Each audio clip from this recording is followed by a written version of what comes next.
I believe that he perceives you as a kind of a wise old man, or a grandfather. Or a dirty old bastard, just depending on how they look at it. See, I'm one of those idiots that took a vow to be a bodhisattva someday.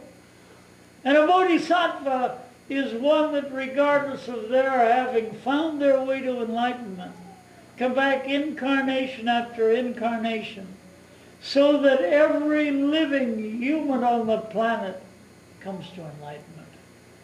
And look, none of them are saints, and God knows I'm not.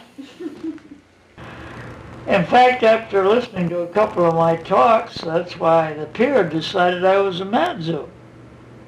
Peer Vilayatkan, you mean? I said, can they use a madzu, but it's just the order? He said, sure. I said, well, then I'd like to be initiated as a madzu. He said, initiated as a madzub? You're a madzub now. So, yes, I noticed Jalaluddin Loras at a certain point, the head of the Mevlevi order, started calling you Murshid.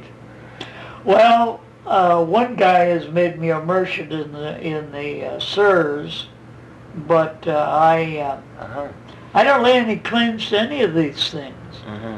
I claim I'm just a guy named Joe, and finding out things about life and trying to share them with other people. So maybe it'll shorten their journey to getting a little better understanding of things. So you don't like to be considered a teacher, a guru, or... No, and there was one guy that claimed I was a Swami, too. Says, you've been a Swami for years, Swami Joe. And I said, all right.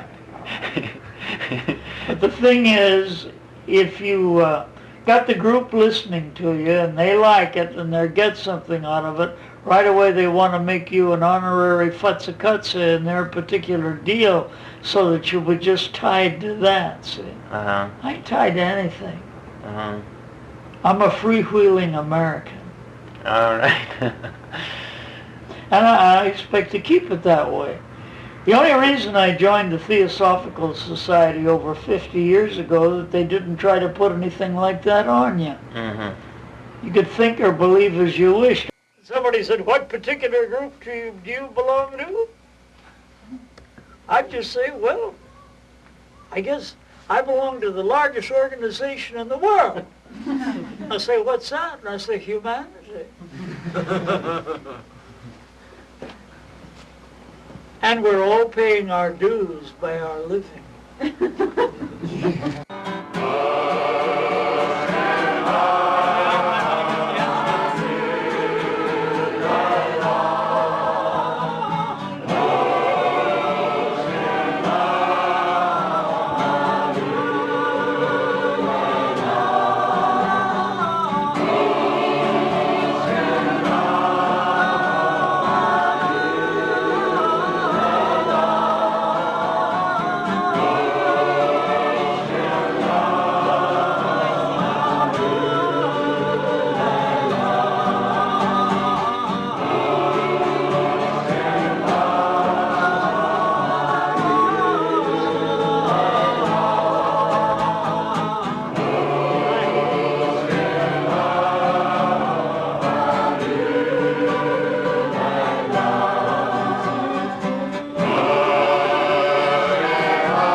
Let's give him 3 up. It's on.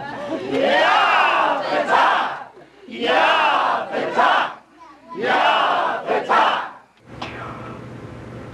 It's all about falling awake. Awake to the reality which you really are and which everyone is. That's what we're working on. So it's really a matter of awareness. When you said awareness, you said a concluding word that covers it all. Awareness. But awareness of not only the fact that you're living in a physical vehicle, a body, but the only way you're contacting reality outside of a mental process is through your senses. Your eyes, ear, nose, and so forth. Huh? But there is a part of you behind the mind, consciousness itself. And then it's possible for you to fall awake and live in that state anytime you wish it. And know that the higher part of you is living in that state all the time. In a state of unendurable pleasure indefinitely prolonged. I can't squawk at that. That's the message for the day. Get that into your hearts and you'll always be joyous and happy, because joy is the natural state and the bliss of at-one-ment with the all. That's God. That's God. And there's a spark of that God within each one of you. And it's an individual spark, but it's part of that oneness. Because there's no two of us have the same fingerprints. There's something that we're doing and living and being. And that's the thing. Be you. Don't try to be somebody else. Damn it, be you. Go ahead and live. And remember that love is the greatest thing in the world. You know, love is something, you call it passion and sex in some instances. But the birds do it, the cows do it, the tigers and the lions and everybody else does it, right? And remember that ananda that you feel there, that great bliss, that's just a touch of what you can be living in your consciousness all the time. Where if even a jerk like me can do it, you can do it. By a gentle indrawn breath with no thought, your whole body will be filled with ecstasy. You just feel it. You can get more stinking from thinking than you can from drinking, but to feel is for real. But that feeling that you get there is not a selfish, possessive feeling. It's just the feel of the love of God. By straight logic, you can never come to it. So therefore, how much you go to churches, whatever name you call the Creator, pick out anyone you want. There are natives in different parts of the world that have made a hunk of stone or a twig or a rock their reality. But if it helped them get in tune with that which is within them, that's the important thing. If you really want to do some meditation, you can't do it. You can't really meditate and even get anywhere near samadhi or anywhere near the reality as long as your subjective side of your being is still busy. You have to be still. You have to be very still.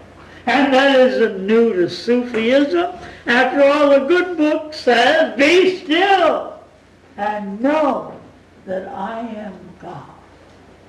Know that you are God. Each and every one of us has that spark of immortality within us. Each and every one of us in reality was never born and will never die. It's all within each one of us. We lived hundreds of lives before and will probably live hundreds of lives from now on. But in the meantime, let's see if we can't get graduated out of this human kingdom. Huh? Let's see if we can't get graduated to a little higher level and dig what it's all about. That don't mean that you still can't function here. God knows you're needed. This is a school. Life is a school. Whether we like it or not, it is a school.